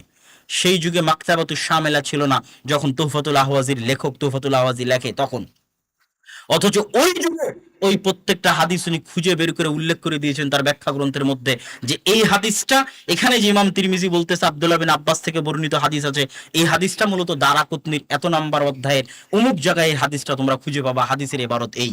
এখানে যে ইমাম তিরমিজি বলতেছে আবু হুরায়রা থেকে হাদিস আছে রাফুল ইয়াদাইন বিষয়, এই হাদিসটা তোমরা বাইহাকিতে খুঁজে পাবা অধ্যায় নাম্বার এই, এভাবে। সেই যুগে মাকতাবাতুশ শামিলা ছাড়া, গুগল সার্চ ছাড়া এই দেশের মাটিতে জন্মগ্রহণ করা আলেম এই মাপের বই লিখে গেছে, ভাবলে কল্পনা করতে পারবেন না। তার আরেকটি বইয়ের কথা বলি, আবকারুল মিনান ফি নাকদি। আহলুল হাদিস মাদ্রাসাগুলোতে মিশকাতের আগে একটা হাদিসের বই পড়ানো হয়, তার নাম বুলুগুল মারাম। এটার দেখা দেখি হানাফি মাদ্রাসাতে মিশকাতের আগে একটা হাদিসের বই চালু করার জন্য একজন হানাফি আলেম মাওলানা নিম্বি একটা বই লিখলেন আসারুস সুনান। তিনি কি করলেন, বুলুগুল মারামে যেমন আহলুল হাদিসদের মাযহাবের হাদিসগুলো বেশি জমা করা আছে, উনি আসারুস সুনানে হানাফি মাযহাবের পক্ষে যা হাদিস ছিল জয়ীফ জাল সব জমা করে দিলেন। তো এই বই বাজারে আসার অল্প কয়দিনের মধ্যে, এক এক সপ্তাহের মধ্যে, এক এক 10 দিনের মধ্যে আব্দুর রহমান আল মুবারকপুরি বই লিখলেন আবকারুল মিনান ফি নাকদি আসারিস সুনান, যে আসারুস সুনান এই বইয়ের মধ্যে কোন হাদিসে কোথায় ভুল আছে, কি ত্রুটি আছে। 1 সপ্তাহ 10 দিনের মধ্যে জবাব চলে আসলো, বই ডাউন, বাজারে বই চললই না। এই রকম ইলম এবং জ্ঞানের ভান্ডার ছিলেন তারা। কথায় কথায় আরেকজনের কথা মনে পড়ে গেল, যেটা এই আলোচনার মধ্যে ছিল না, আব্দুস সালাম মোবারকপুরি। যখন মাওলানা শিবলি নোমানি নাদতুল উলামা লখনৌতে বসে এবং সহিহ বুখারীর উপর আঙ্গুল তুললেন, আল্লামা শিবলি নোমানি অনেক বড় আলেম, কিন্তু অনেক বড় আলেম হওয়ার পরও তিনি কিছুটা ইনকারে হাদিস দ্বারা প্রভাবিত ছিলেন। ইনকারে হাদিস দ্বারা প্রভাবিত হওয়ার কারণে বসে সহিহ বুখারী আর ইমাম বুখারীর উপর হাত তুললেন। তখন শামসুল হক আজিমাবাদী আব্দুস সালাম মোবারকপুরীকে দায়িত্ব দিলেন, তুমি ইমাম বুখারী আর সহিহ বুখারীর উপর বই লেখো। তিনি বই লেখা শুরু করলেন। বইয়ের নাম সিরাতুল বুখারী, 2 খণ্ড। আর শিবলি নোমানি লিখেছিলেন সিরাতুন নুমান, মানে আবু হানিফা রাহিমাহুল্লাহর জীবনী। তখন আব্দুস সালাম মুবারকপুরী লিখলেন সিরাতুল বুখারী, 2 খণ্ড। আল্লাহে আল্লাহর কসম, ওয়াল্লাহি আল্লাহর কসম, কেউ যদি মিন্নাতুল বাড়ি দেখে মনে করে যে না জানি কত বড় বই লিখেছি, মিন্নাতুল বাড়িকে আমার কাছে সিরাতুল বুখারীর সামনে শিশু মনে হয়। ইমাম বুখারীর জীবনীর উপরে আর সহিহ বুখারীর উপরে এত সূক্ষ্ম আর এত বিস্তারিত গ্রন্থ পৃথিবীর বুকে আর দ্বিতীয়টা লেখা হয়নি। যেটা ভারতের আলিম লিখেছে, আরবি অনুবাদ হয়েছে কিনা, দুতে লিখেছেন সিরাতুল বুখারী। আমার জানা নাই যে হয়েছে কিনা। সম্মানিত উপস্থিতি, শামসুল হক আল আজিমাবাদী তিনি গ্রন্থ লিখলেন 32 খণ্ডে আবু দাউদের ব্যাখ্যা গায়াতুল মাকসুদ। যখন ভারত পাকিস্তান বিভক্ত হয়, শিখ মুসলমানদের দাঙ্গা, হিন্দুদের দাঙ্গা, বই জ্বলে পড়ে ছারখার। কিছু বই বাংলাদেশের ঢাকাতে এসেছিল, কিছু বই পাকিস্তানের লাহোরেও গেছিল, কিছু নতুন করে ছাপানো হয়েছে, আল্লাহ আলাম। কিন্তু তিনি তার ভাইকে পরামর্শ দিয়েছিলেন এই 32 খণ্ডের বই সংক্ষিপ্ত করতে, যেটা এখন সারা পৃথিবীতে প্রচলিত আছে। ওই বইয়ের নাম আউনুল মাবুদ। আবু দাউদের সারা পৃথিবীতে শ্রেষ্ঠ আরবি ব্যাখ্যা গ্রন্থ লিখেছে বিহারের রাজধানী পাটনার আলেম শামসুল হক আজিমাবাদী, যিনি মিয়া নাজির হোসাইন দেহলভির ছাত্র। তার আরেকটা বইয়ের নাম বলি, রাফউল ইলতিবাস। ইমাম বুখারী রাহিমাহুল্লাহ সহিহ বুখারীর 25 জায়গায় ক্বালা বাযুন নাস বলে আহমদ রাহিদের মাযহাবের 25টা ফতোয়ার রদ করেছেন ইমাম বুখারী সহিহ বুখারীর মধ্যে। তো একজন বড় হানাফি আলেম মাওলানা আহমদ আলী সাহারানপুরী, ভারতের একটা জেলা সাহারানপুর, ওই সাহারানপুরে একটা মাদ্রাসা আছে মাযাহিরুল উলুম। কেমনে চিনবেন মাযাহিরুল উলুমকে? ফাজাইলে আমলের লেখক মাওলানা জাকারিয়া কান্ধলভি, যেই ফাজাইলে আমল গোটা বাংলাদেশে চলতেছে, তার লেখক মাওলানা জাকারিয়া কান্ধলভি ওই মাযাহিরুল উলুম সাহারানপুরের শাইখুল হাদিস ছিলেন। সেই মাযাহিরুল উলুম সাহারানপুরের আরো আগের শাইখুল হাদিস মাওলানা আহমদ সাহারানপুরী, তিনি বই লিখলেন ইমাম বুখারীর উত্তরে। কি নামে বই লিখলেন? দাফউল ওয়াসওয়াস। উপমহাদেশে ছাপা বড় বুখারী, যত বড় বুখারী আছে শুরুতে তার লেখা ওই বইটা যুক্ত করে দেওয়া হলো দাফউল ওয়াসওয়াস, যেখানে তিনি ইমাম বুখারীর উত্তর দিয়েছেন যেই 25 জায়গায় ইমাম বুখারী হানাফি মাযহাবকে রদ করেছে, ওই 25 জায়গার ওয়াসওয়াস নামে। তখন শামসুল হক আজিমাবাদী নতুন বই লিখলেন রাফউল ইলতিবাস নামে, যেখানে ওই দাফউল ওয়াসওয়াসে যা যা ইমাম বুখারীর উপর উত্তর দেওয়ার চেষ্টা করা হয়েছে তার পাল্টা উত্তর দেওয়া হয়েছে। এরকম অসংখ্য ইলমি কারনামা শামসুল হক আজিমাবাদী রাহিমাহুল্লাহর আছে, আব্দুর রহমান আল মুবারকপুরী রাহিমাহুল্লাহর আছে। একটা ইলমি কারনামা যার নাম হয়তো আলোচনার মধ্যে আসবে না, কিন্তু বলে যাই, আর রাহিকুল মাখতুম এই বইয়ের নাম কেনা শুনেছে। রাসূল সাল্লাল্লাহু আলাইহি ওয়াসাল্লামের জীবনীর উপর শ্রেষ্ঠতম আরবি গ্রন্থ হচ্ছে রাহিকুল মাখতুম। কে লিখেছে? ভারতের আহলে হাদিস আলেমরা লিখেছে, যারা মদিনা ইসলামী বিশ্ববিদ্যালয়ে কোনোদিন পড়তেই যায়নি। শামসুল হক আল আজিমাবাদী আব্দুর রহমান মুবারকপুরী যখন বই লিখেছে তখন মদিনা ইসলামী বিশ্ববিদ্যালয় তৈরি হয়নি। সে আর রাহিকুল মাখতুম যিনি লিখেছেন তিনি জামিয়া সালাফিয়া বানারসের শিক্ষক তখন। অথচ এটা পৃথিবীতে শ্রেষ্ঠ রাসূল সাল্লাল্লাহু আলাইহি ওয়াসাল্লামের জীবনী গ্রন্থ লিখেছে ভারতের আহলুল হাদিস আলেম। যদি আপনাদেরকে না বলি খেয়ানত হবে। সেই বইটি হচ্ছে আল মিজান। এই বইটা মূলত লেখা হয়েছে ভারতের একজন বিখ্যাত হানাফি আলেম মাওলানা আশরাফ আলী থানভী। তিনি তার এক ছাত্র জাফর আহমদ থানভীকে দায়িত্ব দিলেন যে হানাফি মাযহাবের যত মাসলা মাসাইল আছে সব মাসলা মাসাইলের পক্ষে দলিল জমা করো, আর সেটাকে কেমনে সহি প্রমাণ করতে হবে তার দায়িত্ব পালন করো। তখন জাফর আহমদ থানভী একটা বই লিখলেন ইলাউস সুনান নামে। এখন পর্যন্ত হানাফি মাযহাবের পক্ষে দলিল জমা করতে গিয়ে লেখা শ্রেষ্ঠতম গ্রন্থ হচ্ছে ইলাউস সুনান। এই ইলাউস সুনান বইয়ের জবাবে আল মিজান ফি নাকদি ইলাউস সুনান লিখেছে পাকিস্তানের বিখ্যাত আহলে হাদিস আলেম মাওলানা ইরশাদুল হক আল আথারি হাফিজাহুল্লাহ। এখনো জীবিত আছে, এখনো জীবিত আছে। পাকিস্তানি জন্ম, পাকিস্তানি জ্ঞান অর্জন, পাকিস্তানি শিক্ষা, দেশের বাইরে জানিনি। পড়াশোনা করে এত বড় হাদিসের তিনি রিজাল শাস্ত্রবিদ মাওলানা জুবাইর আলী হাফেজ জুবাইর আলী জাই, যিনি ভ্রান্ত আকীদার যত মতবাদ আছে, যত দলিল আছে, সবগুলোর খণ্ডন করেছেন। কোনোদিন দেশের বাইরে পড়াশোনায় করেননি। হাফেজ জুবাইর আলী জাই পাকিস্তানের একজন বিখ্যাত মুহাদ্দিস। সম্মানিত উপস্থিতি, দুইজনের কথা বলে আমার বক্তব্যের শেষের দিকে চলে যাব। মাওলানা সানাউল্লাহ অমৃতসুরী। মাওলানা সানাউল্লাহ অমৃতসুরীকে রাসূল সাল্লাল্লাহু আলাইহি ওয়াসাল্লামের খাতমুন নবুওয়াতের জীবন্ত মুআজিজা বলা হয়। সানাউল্লাহ অমৃতসুরীকে খাতমে নবুওয়াতের জীবন্ত মুআজিজা। কেন? গোলাম আহমদ কাদিয়ানী, যে নিজেকে আল্লাহর নবীর পরেও নিজেকে নবী হিসেবে দাবি করত, সেই গোলাম আহমদ কাদিয়ানীর বিরুদ্ধে মোবাহালা করে সানাউল্লাহ অমৃতসুরী ওই মোবাহালার অল্প কিছুদিন পরে গোলাম আহমদ কাদিয়ানী মারা যায়। আর সানাউল্লাহ অমৃতসুরী 40 বছর পৃথিবীতে জীবিত ছিলেন গোলাম আহমদ কাদিয়ানীর মৃত্যুর পরে। ওই মোবাহালায় কি ওয়াদা হয়েছিল? যে হকের উপর থাকবে তার আগে মৃত্যু হবে। তো গোলাম আহমদ হকের উপর থাকবে তার পরে মৃত্যু হবে, আর যে বাতিলের উপর থাকবে তার আগে মৃত্যু হবে। তো গোলাম আহমদ কাদিয়ানীর আগে মৃত্যু হয় এবং তার মৃত্যুর 40 বছর পর পর্যন্ত সানাউল্লাহ অমৃতসুরী জীবিত ছিলেন। তাকে বলা হতো যে তিনি 40 বছর আল্লাহর নবীর খাতমে নবুওয়াতের মুআজিজা হিসেবে পৃথিবীতে তিনি বিচরণ করতেন। আর এই পরিমাণ জ্ঞান ছিল যে একই টেবিলে বসে ইহুদি হোক, খ্রিস্টান হোক, হিন্দু হোক, শিখ হোক, জৈন হোক, হানাফি হোক, দেওবন্দি হোক, বেরলভী হোক, শিয়া হোক, কাদিয়ানি হোক, একই টেবিলে বসে প্রত্যেকটা ফেরকার জবাব দিয়ে যুক্তি দিয়ে পরাজিত করে দিবে, এরকম জ্ঞান ও ভান্ডার আল্লাহ সুবহানাহু ওয়া তাআলা তাকে দান করেছিলেন। সম্মানিত উপস্থিতি, অতএব ভারত উপমহাদেশে আহলুল হাদিসদের এই ইতিহাসটা গেল ইলমি ইতিহাস। ভারত উপমহাদেশে আহলুল হাদিসদের আরেকটি সংক্ষিপ্ত ইতিহাস আছে, সেটা হচ্ছে ব্রিটিশ বিরোধী জেহাদ আন্দোলনের ইতিহাস। ব্রিটিশ বিরোধী জেহাদ আন্দোলনের ইতিহাস বললে সবার আগে আসবে শাহ ইসমাইল শহীদের নাম, যাকে বললাম যে 1831 সালের 6 মে প্রাঙ্গণে, যেটা হচ্ছে পাকিস্তান এবং ভারতের সীমান্তবর্তী অঞ্চল, কাশ্মীর পার হওয়ার পর পাকিস্তানে প্রবেশ করলে যে সীমান্তবর্তী অঞ্চল আসে, ওই সীমান্তবর্তী অঞ্চলে যিনি শহীদ, আল্লাহ সুবহানাহু ওয়া তাআলা তাকে শহীদ হিসেবে কবুল করুক, শিখদের বিরুদ্ধে জিহাদ করতে গিয়ে 1831 সালের 6 মে মারা গেছিলেন।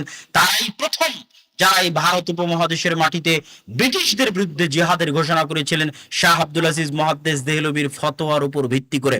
ওটার একটা লম্বা ধারা আছে আহলুল হাদিসদের, ওই রাজনৈতিক বলেন আর ব্রিটিশ বিরোধী জিহাদের আন্দোলন বলেন, যেটা স্যার সৈয়দ আহমদ বেরেলভি তার সহ, শাহ ইসমাইল শহীদ সহ, তারপরে মাওলানা বেলায়েত আলী সহ, মাওলানা এনায়েত আলী সহ, যেই মাওলানা বেলায়েত আলী এবং এনায়েত আলী রাজশাহী, চাঁপাইনবাবগঞ্জে, মুর্শিদাবাদ, মালদাহে 12 বছর দাওয়াতি কাজ করেছে। মাওলানা সানাউল্লাহ অমৃতসুরী যখন মালদা মুর্শিদাবাদ একটা প্রোগ্রামে আসেন, প্রোগ্রামে এসে দেখছেন লক্ষ লক্ষ মানুষ জমা হয়েছে।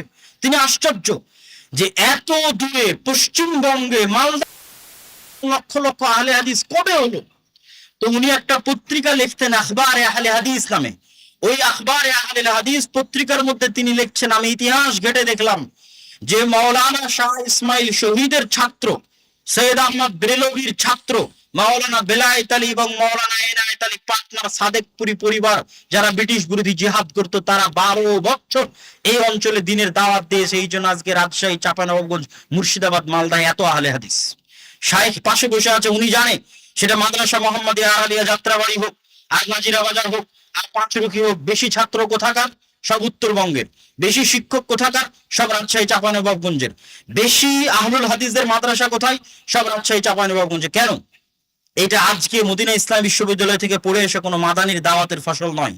হ্যাঁ, মাদানি ভাইয়েরা দাওয়াতি কাজ করছে, কথা ঠিক, কিন্তু নিজেদের অতীতে চলে যাওয়া সালাফে সালেহিনের স্বীকৃতি দিতে হবে, ইতিহাসের স্বীকৃতি দিতে হবে যে তারা পরিশ্রম করে গেছে সেই সময় যখন এই অঞ্চল ছিল অনুর্বর। সেই সময়ের পরিশ্রমের ফলে আজকে সেই উর্বর জমিতে আমরা দাওয়াতি কাজ করতেছি। অতএব তাদের শুকরিয়া আদায় করতে হবে, তাদের স্বীকৃতি দিতে হবে, এবং সেই শুকরিয়া স্বরূপ, স্বীকৃতি স্বরূপ প্রত্যেকটা মাদ্রাসায় ভারত উপমহাদেশের আহলুল হাদিস আলেমদের ইতিহাস পড়ানো, তাদের সম্পর্কে জ্ঞান অর্জন করা এবং জ্ঞান বিতরণ করা জরুরি। সম্মানিত উপস্থিতি, বক্তব্যের শেষের দিকে আমি আপনাদের উদ্দেশ্যে আরেকটি গুরুত্বপূর্ণ পয়েন্ট সম্পর্কে আলোচনা করতে চাই। আমি আশা করব আপনারা উঠে না গিয়ে এই অংশটুকু গুরুত্বের সাথে শুনবেন।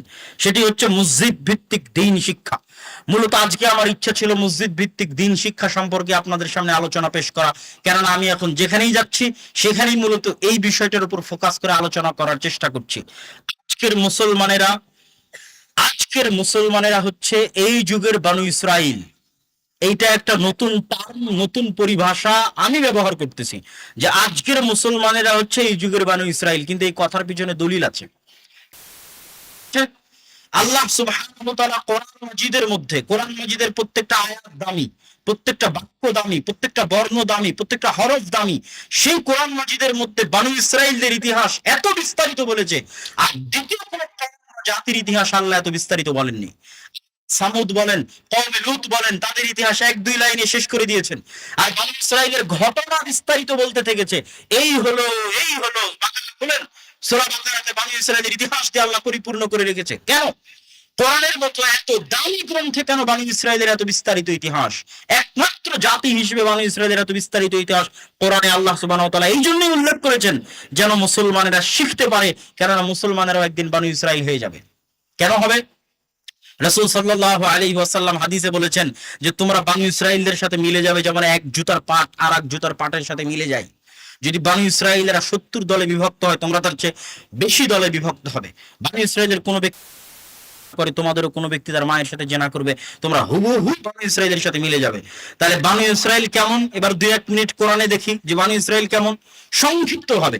তাহলে আমরা ভাবতে পারবো যে আমরা কেন আজকের যুগের বনী ইসরাইল হয়েছি, আর কেন আমাদের গলায় গোলামির রশি ঝুলতেছে।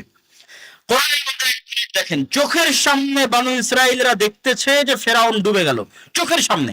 আর আল্লাহ তাদের জন্য সমুদ্রের মধ্যে রাস্তা তৈরি করে তাদেরকে বাঁচিয়ে দিলেন। কোন ফেরাউন তাদের চোখের সামনে ডুবে গেল? যেই ফেরাউন তাদের পুরুষ সন্তানদের তাদের চোখের সামনে জবাই করত, আর তাদের মহিলা সন্তানদেরকে বাঁচিয়ে রাখতো, ওই ফেরাউন তাদের চোখের সামনে ডুবে গেল।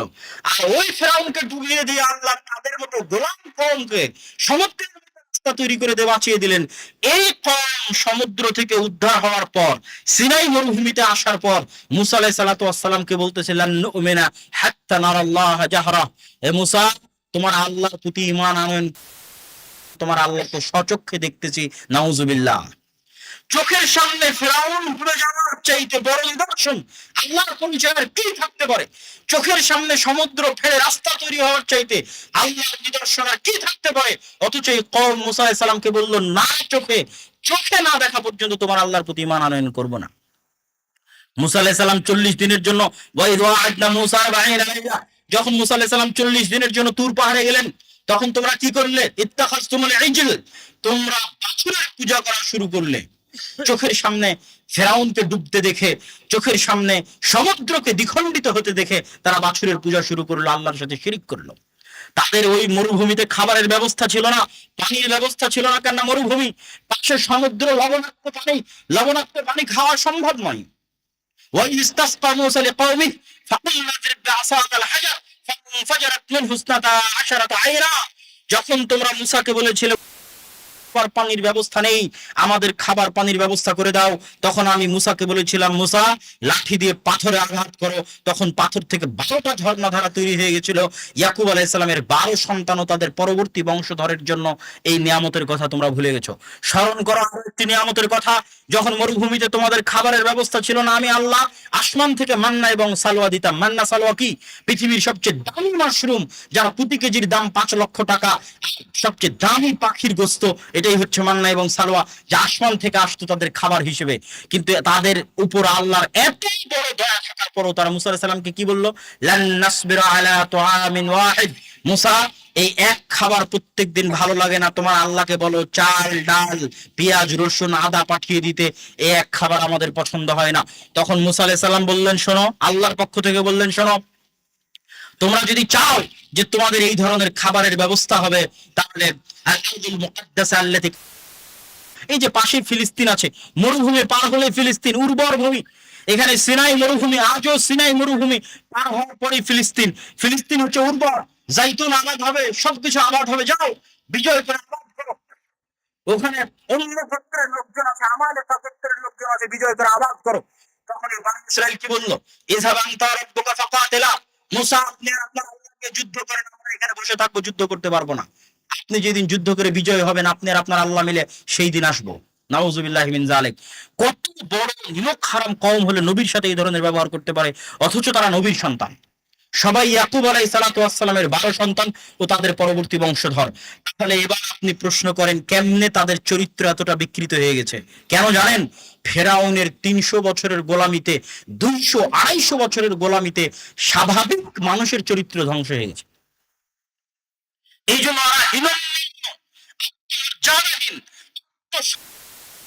পরিণত হয়েছে গোলামির কারণে। অথচ তারা সন্তান। এই জন্য আল্লাহ সুবহানাহু ওয়া তাআলা মুসা আলাইহিস সালামকে তাদের সাথে না রেখে ফেরাউনের বাড়িতে মানুষ করেছে। কেন? ফেরাউনের বাড়িতে উনি স্বাধীন মানুষ হিসেবে বড় হয়েছেন। স্বাধীন মানুষ হিসেবে বড় হওয়াতে ওনার আত্মমর্যাদা আছে, আত্মসম্মান আছে। যে আত্মমর্যাদা, আত্মসম্মানের কারণে বাইরে বের হয়ে যখন দেখছেন ফেরাউনের লোক বনী ইসরাইলের উপর অত্যাচার করছে, এক থাপ্পড় লাগিয়ে দিয়েছেন। এই এক থাপ্পড় লাগানোর জাজবা আত্মমর্যাদা থেকে এসেছে, আত্মসম্মান থেকে এসেছে। যদি আল্লাহ ওনাকে বনী ইসরাইলের সাথে গোলাম হিসেবে বড় করতো, এই আত্মমর্যাদা, আত্মসম্মান তার মধ্যে আসতো না, এই গায়রাত তার মধ্যে আসতো না। সম্মানিত উপস্থিতি, আজ আমরা মুসলমানেরা বনী ইসরাইল হয়ে গেছি কেমনে? আজ আমাদের মধ্যে সালাত আছে, সিয়াম আছে, হজ আছে, যাকাত আছে, কিন্তু কি নাই?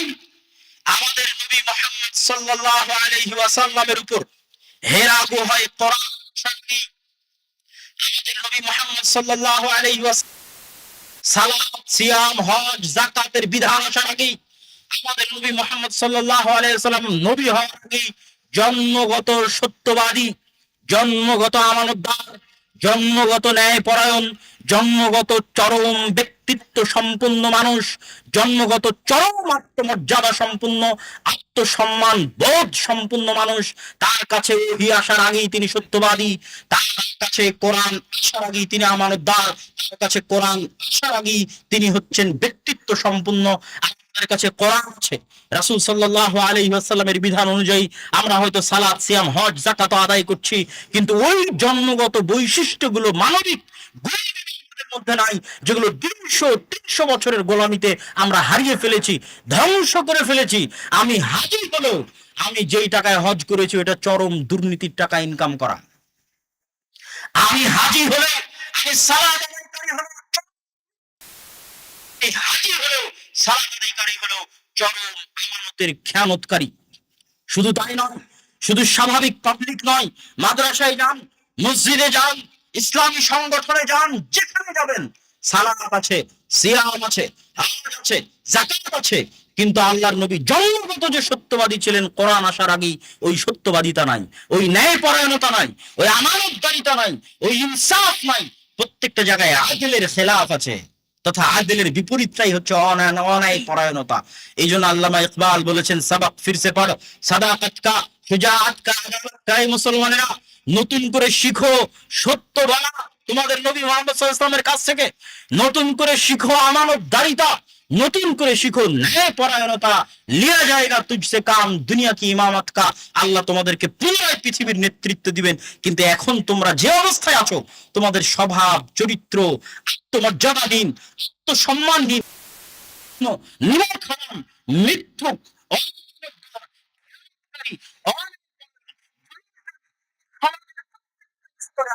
থেকে শুরু করে স্তরে দুর্নীতি এবং অত্যাচার এবং জুলুম, মিথ্যায় পরিপূর্ণ। এই রকম সমাজ দিয়ে কোশ্চিন কালেও তোমরা নেতৃত্বের জায়গায় যেতে পারবে না, বরং তোমরা গোলামি থাকবে। তোমরা হচ্ছে বনী ইসরাইল এই যুগের। এই জন্য আল্লাহ তোমাদের উপর চাপিয়ে দিয়েছে এই যুগের ফেরাউনদেরকে। এই যুগের ফেরাউনদেরকে যে আল্লাহ তোমাদের উপর চাপিয়ে দিয়েছে তার প্রমাণ ফিলিস্তিন। ওই যুগের ফেরাউন প্রকাশ্যে তোমাদের পুরুষ সন্তানদের জবাই করত, আর আজকের যুগের ফেরাউনরা বিবিসির লাইভের সামনে, আল জাজিরার লাইভের সামনে, ফেসবুক, ইউটিউব, টুইটার, ইনস্টাগ্রামের লাইভের সামনে, সারা পৃথিবীর মানুষের চোখের সামনে, সারা পৃথিবীর 57টা মুসলিম দেশের রাষ্ট্র এবং সরকারের সামনে, চোখের সামনে 25 থেকে 30 হাজার মুসলমানকে নির্বিচারে, শিশুদেরকে নির্বিচারে হত্যা করা হচ্ছে। কেন? তোমরা এই যুগের বনী ইসরাইল, আর ওরা এই যুগের ফেরাউন। এটা তোমরা হাতের কামাই, তোমাদের স্বভাব চরিত্র দিয়ে, তোমাদের চাল চরিত্র দিয়ে। যে স্বাভাবিক মানবিক চাল চরিত্র বিকৃত হয়ে গেছে মুসলমানদের। সম্মানিত উপস্থিতি, মুসলমানদের এই চিত্র আরো স্পষ্ট দেখতে পাবেন যদি আপনি ইউরোপ এবং আমেরিকা সফর করেন। শুধু বাংলাদেশের মুসলমান নয়, সারা পৃথিবী থেকে ইউরোপ আমেরিকায় মুসলমান গেছে, পাকিস্তান থেকে গেছে, মালয়েশিয়া থেকে গেছে, ইয়ামান থেকে গেছে, সিরিয়া থেকে গেছে, আফ্রিকার দেশগুলো থেকে গেছে। গিয়ে দেখেন ওই সমস্ত দেশে মুসলমানেরা কি করে, কি চাকরি করে। ওই সমস্ত দেশে কয়জন মুসলমান, সারা পৃথিবীর কয়জন মুসলমান বিশ্ববিদ্যালয়ের প্রফেসর, কয়জন মুসলমান মেডিকেল কলেজের ডাক্তার, আর কয়জন মুসলমান ড্রাইভারি করতেছে, দোকানদারি করতেছে, কেয়ার হোমের জব করতেছে, দেখেন। তখন বুঝবেন মুসলমানদের শিক্ষা দীক্ষায় অবস্থা কোথায় আর গোলামিতে অবস্থা কোথায়। মধ্যপ্রাচ্যে যান, মুসলমানেরা কি করতেছে, মুসলমানদের শিক্ষা দীক্ষায় অবস্থা কোথায়, গোলামিতে অবস্থা কোথায়, বুঝতে পারবেন। আর আজকে মুসলমানেরা মনে করছে উন্নতি মানে কি, বিনোদনে আমি সবচেয়ে বড় হয়ে গেলাম উন্নতি, পর্যটনে সবচেয়ে বড় হয়ে গেলাম উন্নতি, বড় রাস্তা বানিয়ে দিলাম উন্নতি, বিশাল উন্নতি, বিশাল বিল্ডিং বানিয়ে দিলাম উন্নতি। সারা বিশ্বের সব মুসলমান এটাই মনে করছে উন্নতি। কি মধ্যপ্রাচ্যের আরব কান্ট্রি, আর কি বাংলাদেশ, পাকিস্তান, তৃতীয় বিশ্বের মুসলিম কান্ট্রি, সবার কাছে এটাই উন্নতি। অথচ তারা 500 বছর পিছিয়ে আছে ইউরোপ আমেরিকার চাইতে, জ্ঞানে এবং বিজ্ঞানে, শিক্ষায় এবং দীক্ষায় 500 বছর পিছিয়ে আছে। ওই দুবাইয়ের বুর্জ খলিফার মতো উঁচু বিল্ডিং আমেরিকা ইউরোপে নাই, কিন্তু তাদের অক্সফোর্ড আছে, ক্যামব্রিজ আছে, হার্ভার্ড আছে, এটা দিয়েই তারা পৃথিবী চালায়। জ্ঞান এবং শিক্ষার তত্ত্বগত করার মাধ্যমেই তারা আমাদেরকে গোলাম বানিয়ে রেখেছে। আর আমরা যতদিন এই শিক্ষা এবং জ্ঞানের গুরুত্ব না বুঝবো, ততদিন আমরা গোলামি থাকবো। আসেন মসজিদ কমিটির কাছে, আসেন মাদ্রাসা কমিটির কাছে। মসজিদ এবং মাদ্রাসা কমিটির কাছে উন্নতি হচ্ছে টাইলস লাগানো, ছাদ ঢালাই দেওয়া, এসি লাগানো, বিল্ডিং করা, এটাই হচ্ছে তাদের কাছে উন্নতি। কিন্তু মানুষ যারা সালাত আদায় করতে আসতেছে তাদের মধ্যে পরিবর্তন করতে হবে, এই বিবেচনা বোধ কারো নাই। গোটা মসজিদের আশেপাশে মদখোর, জুয়াখোর, গাঞ্জাখোর, ভিডিও গেম, এই অসংখ্য নেশায় যুবক সমাজ ডুবে আছে। আর মসজিদ কমিটি ব্যস্ত আছে মসজিদকে। তো ওই স্বর্ণ দিয়ে বানানো মসজিদ ধুয়ে গিয়ে আপনি পানি খাবেন? যে স্বর্ণ দিয়ে মসজিদ বানানোর আশেপাশের সব মুসলমান অন্ধকারাচ্ছন্ন জাহিলিয়াতের অথই সাগরে ডুবে গেছে।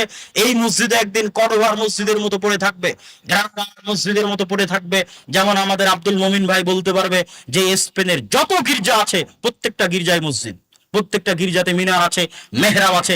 বাহির থেকে দেখে কেউ বলতে পারবে না এটা গির্জা, ভেতরে গেলে দেখবে ঈসা আলাইহিস সালাম আর মারিয়াম আলাইহিস সালামের মূর্তিতে পরিপূর্ণ। করোয়ার বিশাল মসজিদ, জামে মসজিদ করবা, হয়তো 20, 30 বা 50 বছর আগে মক্কা হারামের পরে, এবং মসজিদে নববীর চাইতে বড় মসজিদ হয়তো 20, 30, 50 বছর আগে জামে মসজিদ করবা ছিল। 70,000 মানুষ সালাত আদায় করতে পারবে, বিশাল মসজিদ, মূর্তিতে পরিপূর্ণ হয়ে আছে। আপনাদের এলাকার মসজিদ এরকম পড়ে থাকবে, হিন্দুদের মূর্তিতে পরিপূর্ণ হয়ে থাকবে, যদি আপনি জাতিকে শিখানোর ব্যবস্থা না করেন, জাতিকে জ্ঞান দেওয়ার ব্যবস্থা না করেন। আর এই শিক্ষার থেকে না বুঝেন তাহলে তাদের থেকে শিখেন। আপনার গ্রামে যেরকম মসজিদ আছে, ব্রাকের এরকম মসজিদ নাই, ব্রাকের নামে এরকম জায়গা নাই, ওয়াকফ নাই, বিল্ডিং নাই, কিছু নাই। তারপর ব্রাক সারা বাংলাদেশে 25 থেকে 30 হাজার স্কুল চালায়, সারা বাংলাদেশে। কেন? আপনার সন্তানের শিক্ষার এত কঠিন জিম্মেদারি নেওয়ার কি জন্য তার প্রয়োজন, কেন সে চালাচ্ছে? সারা বাংলাদেশের শ্রেষ্ঠ স্কুল কাদের? খ্রিস্টান মিশনারিদের পরিচালিত স্কুল সারা বাংলাদেশের শ্রেষ্ঠ স্কুল। তাহলে কেন সে আপনার শিক্ষা নিয়ে এত চিন্তিত?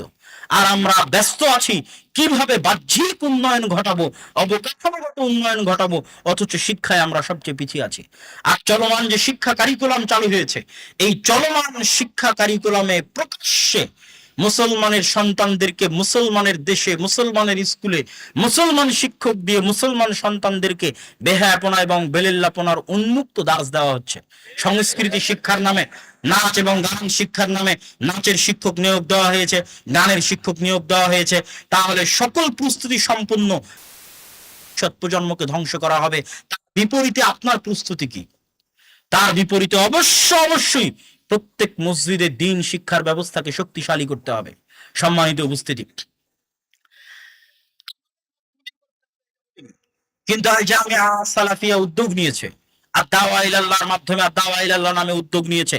সারা দেশে আমরা মসজিদ ভিত্তিক দ্বীন শিক্ষা নিয়ে কার্যক্রম পরিচালনা করতেছি, নির্ধারিত সিলেবাসের মাধ্যমে, নির্ধারিত শিক্ষক ট্রেনিং এর মাধ্যমে যাচ্ছে। আমাদের দাবি হচ্ছে প্রত্যেক মসজিদে দ্বীন শিক্ষার ব্যবস্থা করতে হবে। আপনি যার মাধ্যমেই করেন, যদি মনে করেন আমাদের মাধ্যমে করবেন, তাহলে আমরা আপনাদের সহযোগিতায় এগিয়ে আসব, আমাদের সাথে যোগাযোগের ভিত্তিতে, সম্পর্কের ভিত্তিতে। তবে আমাদের দাবি হচ্ছে প্রত্যেক মসজিদে দ্বীন শিক্ষার ব্যবস্থা করতে হবে। প্রতিষ্ঠান হোক, যেমন আজকে এখানে প্রতিষ্ঠান হচ্ছে, আব্দুস সাত্তার রাদিয়া মাদ্রাসা প্রতিষ্ঠান হোক, এই প্রতিষ্ঠানগুলো থেকে আলেম বের হবে। কিন্তু রুট লেভেলে যদি আপনি মুসলমানের শতভাগ সন্তানকে দ্বীন শিখাতে চান মৌলিক ভাবে, তাহলে আজকের এই জালসা দিয়ে কিছু হবে না। এই জালসা আয়োজন করা সহজ, কিন্তু এই জালসা দিয়ে দ্বীন শিখানো সম্ভব নয়। এই জালসা দিয়ে আপনার অন্তরে আমি আগ্রহ তৈরি করতে পারি, ইন্সপায়ার করতে পারি, ওইগুলি স্ফুলিঙ্গ তৈরি করতে পারি, কিন্তু একাডেমিক্যালি আমি আপনাকে পরিপূর্ণ দিন শিখাবো, এটা জালসা দিয়ে সম্ভব নয়। এটা যে হুজুগে আগের যুগে যেমন মেলা হতো, আগের যুগে যেমন যাত্রা হতো, সেই যাত্রা এবং মেলার আধুনিক রূপ হচ্ছে এই জালসা। তবুও এটা ভালো কাজ, কিন্তু এটার মাধ্যমে একাডেমিক্যালি দিন শিখানো সম্ভব নয়। মসজিদের বারান্দা পেরিয়েই স্কুলে যেতে হবে। কোন মুসলমানের সন্তান যেন মসজিদের বারান্দা না পেরিয়ে স্কুলে না যায়, এই ব্যবস্থা নিশ্চিত করতে হবে। আর মসজিদের টাইলস খুলে বাজারে বিক্রি করে মক্তব চালু করতে হবে, মসজিদের এসি খুলে বাজারে বিক্রি করে মক্তব চালু করতে হবে। আর যে মসজিদ কমিটি বলবে যে টাকার কারণে মক্তব চালাতে পারছে না, ওকে পদত্যাগ করতে হবে।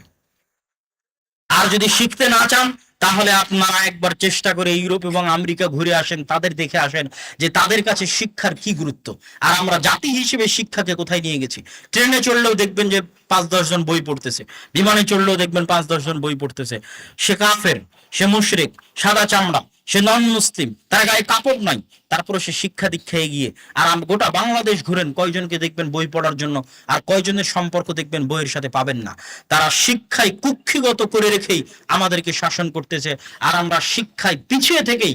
কেন, আর একটা জিনিস মনে রাখতে হবে, শিক্ষিত হলে আত্মমর্যাদা, শিক্ষিত হলে আত্মসম্মান তৈরি হয়, শিক্ষিত হলে মানুষের মধ্যে সেলফ কনফিডেন্স এবং ব্যক্তিত্ব তৈরি হয়। এই জন্য আপনার সরকারও কখনো চাইবে না যে আপনি শিক্ষিত হন। কেন চাইবে না জানেন? এই জন্য চাইবে না যে আপনি যদি শিক্ষিত হন তাহলে আপনাকে 500 টাকা দিয়ে কেনা যাবে না। বলা যাবে না যে অমুক বাসে আগুন দেওয়ার, অমুক গাড়িতে আগুন দেওয়ার, অমুককে হত্যা করো। কেননা আপনার কাছে যখন শিক্ষা চলে আসবে, তখন আপনি আর বিক্রি হবেন না, আত্মমর্যাদা আসবে, আত্মসম্মান আসবে, যদি সঠিক শিক্ষা থাকে। কিন্তু ক্ষমতা টিকিয়ে রাখার জন্য দরকার গাঞ্জাখোর, জুয়াখোর, মদখোর, গুন্ডা। তাহলে আপনার সন্তানকে আমি কেন শিক্ষিত করব? আপনার সন্তান শিক্ষিত হলে তো আমার দিকে আঙ্গুল উঠাবে। এই জন্য আপনার সন্তানকে মূর্খ রাখতে হবে। আর মূর্খ রাখলেও টেনশন নাই। কেন টেনশন নাই? মূর্খদের জন্য গার্মেন্টসে চাকরির ব্যবস্থা আছে, মূর্খদের জন্য মধ্যপ্রাচ্যে লেবারির ব্যবস্থা আছে, মূর্খদের জন্য ইউরোপীয় লেবারির ব্যবস্থা আছে। আমি কখনোই আমার কোনো মুসলিম ভাইকে ছোট করে মূর্খ বলতেছি না, আমার জাতির অবস্থা আফসোসের সাথে তুলে ধরতেছি যে আমাদের লেভেল আমরা কোথায় নিয়ে গেছি, আমাদের অবস্থা কোথায় নিয়ে গেছে। শ্রদ্ধেয় শায়েখ পাশে বসে আছে, মদিনা ইসলামী বিশ্ববিদ্যালয়ে যেহেতু তিনি পড়াশোনা করেছেন, তার অভিজ্ঞতা হবে আমার মতো সেম, যে যদি মদিনা ইসলামী বিশ্ববিদ্যালয়ের ক্লাসরুমে বসে থাকি, 10টা-15টা দেশের নাগরিকেরা যদি বসে থাকে, আর একটা বাংলাদেশি এসে যদি মদিনা ইসলামী বিশ্ববিদ্যালয়ের রুম ঝাড়ু দেয়, মদিনা ইসলামী বিশ্ববিদ্যালয়ের টয়লেট পরিষ্কার করে, তাহলে জাতি হিসেবে আপনাকে কোথায় কল্পনা হবে, সেই অনুভূতি যেমন আমার, ওই অনুভূতি তেমন ওনারও থাকবে। এটা হচ্ছে আমাদের জাতিগত অবস্থান, সম্মান, মর্যাদা, যে আমরা অশিক্ষিত এবং মূর্খতায় নিজেদেরকে কোথায় নিয়ে গেছি। সম্মানিত উপস্থিতি, এই জন্য আমাদের রাষ্ট্র চাইবে না, সরকারও চাইবে না যে আমরা শিক্ষিত হই। কেননা মূর্খ হলেও ইনকামের ব্যবস্থা আছে, বিদেশে লেবারি করে রেমিটেন্স পাঠাবে, সরকার চলবে। অতএব আপনাকে উদ্যোগ নিতে হবে, আপনার সন্তানকে, আপনার ভবিষ্যৎ প্রজন্মকে বাঁচানোর জন্য দিন শিক্ষা, ন্যূনতম দিন শিক্ষার ব্যবস্থা মসজিদে বাস্তবায়ন করতে হবে। এটা আমার পক্ষ থেকে আজকের আহ্বান থাকবে। আর আমরা এই দিন শিক্ষার জন্য সংক্ষিপ্ত 2টা সিলেবাস করেছি, একটা হচ্ছে ওসমানী কায়দা, আর একটা হচ্ছে আদর্শ শিক্ষা, যেটার মধ্যে মৌলিক দিনের সকল আলোচনা সেই বইয়ের মধ্যে পাবেন। যদি সম্ভব হয় নিয়ে যাওয়ার চেষ্টা করবেন, ফিকহুস সালাফ নিয়ে যাওয়ার চেষ্টা করবেন। আর আরেকটি দাওয়াত দেই, আগামী 7 এবং 8ই মার্চ আল জামিয়া আস সালাফিয়া, রূপগঞ্জ, নারায়ণগঞ্জ, আগামী 7 ও 8ই মার্চ আল জামিয়া আস সালাফিয়া, রূপগঞ্জ, নারায়ণগঞ্জে সালাফি কনফারেন্স। 3 দেশের আলেম ওলামা উপস্থিত থাকবে, ভারতের আলেম ওলামা উপস্থিত থাকবে, সৌদি আরবের আলেম ওলামা উপস্থিত থাকবে, বাংলাদেশের আলেম ওলামা উপস্থিত থাকবে। সৌদি আরবের আলেম ওলামা রাজশাহীর সালাফি কনফারেন্সে উপস্থিত হওয়ার কথা ছিল, কিন্তু সেই কনফারেন্সটা আমরা রাজনৈতিক অস্থিতিশীল পরিবেশের বিবেচনায় বাস্তবায়ন করতে পারিনি। তাই ধারাবাহিকতায় জামিয়া সালাফিয়া রূপগঞ্জ, নারায়ণগঞ্জে ভারত, সৌদি আরব এবং বাংলাদেশের আলেম ওলামা উপস্থিত হবে। এবং জামিয়া সালাফিয়া রূপগঞ্জ, নারায়ণগঞ্জে আপনাদের দেখতে যাওয়া দরকার, দোয়া করা দরকার। কেননা সেখানে কোরআন এবং সহিহ হাদিসের জ্ঞান চর্চার জন্য ভারত উপমহাদেশের একটি বৃহত্তম কেন্দ্র হিসেবে গড়ে উঠতেছে, যেখানে আমাদের 100 বিঘার মাস্টার প্ল্যানের উপর ইসলামী বিশ্ববিদ্যালয় থেকে শুরু করে মাদ্রাসা, মসজিদ থেকে শুরু করে বিভিন্ন পরিকল্পনা নিয়ে সামনে আগাচ্ছি। যার 50 বা 60 বিঘা জমি এখন পর্যন্ত আমাদের ক্রয় বা অধিগ্রহণ সম্পূর্ণ হয়েছে। আপনাদের সহযোগিতা এবং দোয়া অব্যাহত থাকলে সেটা আরো সামনের দিকে এগিয়ে যাবে। অতএব সেটা দেখার জন্য হলেও, দোয়া করার জন্য হলেও আপনাদের উক্ত সালাফি কনফারেন্স চলতেছে 7 ও 8ই মার্চের উক্ত সালাফি কনফারেন্সের উদাত্ত আহ্বান জানিয়ে মাসিক আল ইতিসাম, যা প্রতি মাসে জামিয়া সালাফিয়া থেকে প্রকাশ হয়, সেটার সাথে সম্পৃক্ত হওয়ার উদাত্ত আহ্বান জানিয়ে এবং দাওয়া ইলাল্লাহর মাধ্যমে যে মক্তবগুলো চলতেছে, এটা ট্রেনিং হয় জামিয়া সালাফিয়া ডাঙ্গিপাড়া পাওয়া রাজশাহীতে, শিক্ষকদের ট্রেনিং হয়।